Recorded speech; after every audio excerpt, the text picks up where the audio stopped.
Today I'm going to discuss how we can learn about faith through Rene Descartes, Saint Augustine, and Saint Anselm. Now there's a Latin saying that says, Fides quaerens intellectum, which means faith seeking understanding. One day my mind was just pondering over some of the past studies that I had on philosophy and theology, and I realized that Augustine and Descartes actually had something in common that was of great help to me, and that's what I want to share with you today. Both St. Augustine and St. Anselm agree on at least one point, and that one point begins with faith and moves towards truth. And it's how faith moves us towards truth. They also agree that faith precedes understanding. Anselm says this, he says, I do not seek to understand in order that I may believe, but rather I believe in order that I may understand. In other words, true faith does not need factual support. The root of understanding is to be able to trust the one who is the giver of all truth, which is God. At the center of our epistemology, or the system of belief that we use that helps us to determine what is truth and what is not, is actually found in the person of God, not in facts.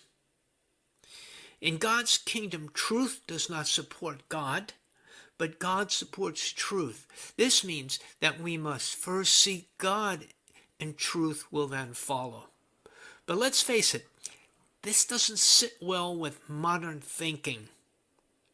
This might even make you feel uncomfortable. You might be thinking, well, how then do we prove that God exists? So let's continue on. Rene Descartes, on the other hand, Rene Descartes is probably most famous for his aphorism, I think, therefore I am. But I think that one of his lesser-known ideas is actually more important than that one. Descartes says this, the power of discerning the true from the false is not infinite in me. Now, this saying is, you can find this saying and the other sayings that I will quote from him in his meditations. This particular one is from the fourth meditation. I'll repeat it again because it is extremely important and the basis of his other statements. The power of discerning or figuring out or determining the true from the false is not infinite in me. So Descartes struggled with the power of will and understanding, as did Augustine and Anselm. And Descartes addresses the question of what causes a man to fall into error or sin. And he writes this, whence then arise my errors? From this fact alone, that the will, being much more ample and extended than the understanding, not contain it within the same limits, but extended also to things I do not understand. And the will, being of itself indifferent to such things, very easily goes astray and chooses the bad instead of the good, or the false instead of the true, which results in my falling into error or sinning. Now what he's saying here is that error enters in when we make decisions and commitments without a full and truthful understanding of the issues at hand. Our will, in other words, our will extends itself beyond the understanding, and it creates a falsehood or an error in our thinking. So this is very important to understand about Descartes as to why man falls into error and sin. And he continues, he says this, we must abstain from giving or even having a judgment on a thing if I do not conceive it clearly and distinctly. So even though we might not claim to know as much as we think we know, wouldn't it be far better to know less truth than be taken by more falsehoods. So we need to focus on what we really do clearly and distinctly understand and use that as our basis for moving forward, rather than to move forward before we understand something clearly and distinctly. Just imagine today if reporters could only print what they knew to be true. No more fake news. How much thinner would the newspapers be? And a newscast that would last 60 minutes could now be taken care of in 60 seconds. And Descartes goes on here and he says this: knowledge of the understanding must always precede the determination of the will. Now, this is really an important verse here, so I'll read it one more time. Knowledge of the understanding must always precede the determination of the will. So we don't want to go off with half-truths, making decisions about our lives and what we're going to believe before we actually have a knowledge of the understanding.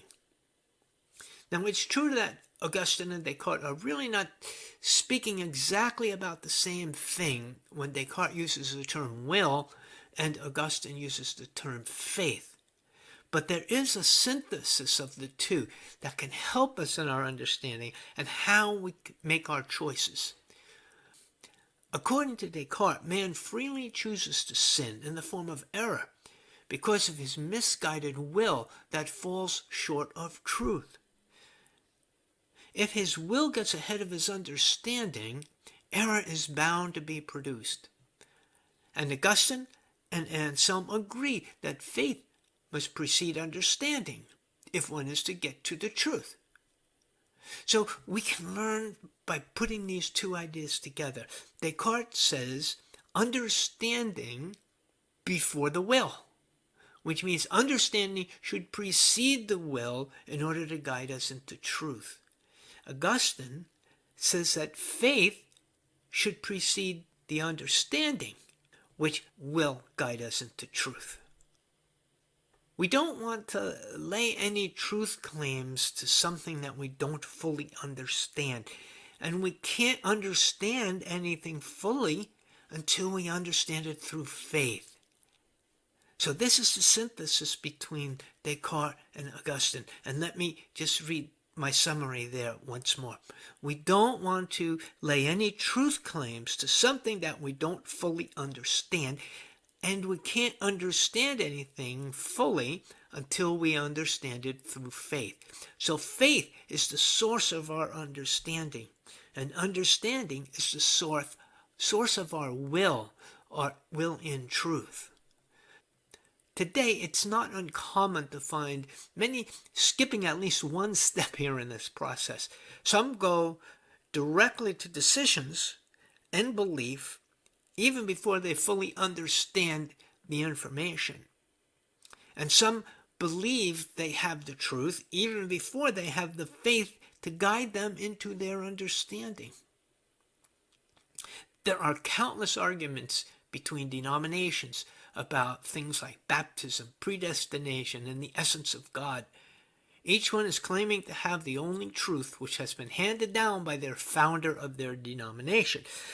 But this is not something exclusive to denominations. One can also see this in those claiming to be non-denominations. Just try to disagree with somebody on the subject of the rapture, and you'll soon find out that they too have fallen into the same pit. I think that Descartes, Augustine, and Anselm have come to understand this truth from the experience of their own vanity of knowledge, as have I. I think that their advice to us would be to hold off on truth claims until you have not only developed a full and complete understanding, but that you have the faith in God through Christ to support this understanding. I only wish I could hold on to some of these ideals to prevent myself from falling into that same pit of vanity. So I must pray daily that God would prevent me from falling into that same pit. So please, put to memory these important teachings. Faith must precede understanding, and understanding must precede will. People don't realize that when they place such importance upon knowledge, especially when they even place its value higher than that of faith, and by doing so, they're really intruding into the territory of the Gnostics. And these are the people who believe that God's going to judge us based upon our knowledge, which only they know, because this is kind of secret knowledge. And isn't that what it is when you demand your followers to accept without question your theological beliefs? And if they don't accept those beliefs, then they're going to most certainly go to hell. I think that what is behind this need for intellectual submission on the parts of their followers is really an issue of vanity. Having such authority over others feeds this need to be special. And when others submit to these ideas, it feeds this false sense of being special. So seek teachers who can teach you about how to become more faithful through their own example of faith. Theology is a very interesting subject, but don't give it priority over faith. It's rare, very rare, to find someone who can speak to the issue of faith, which can build us up to the full maturity that God has prepared for us. Thanks for listening to this video, and if you liked it, please give me a thumbs up and leave a comment, and I'll also be glad to answer any questions or comments that you have. Thanks again for listening, and blessings to all.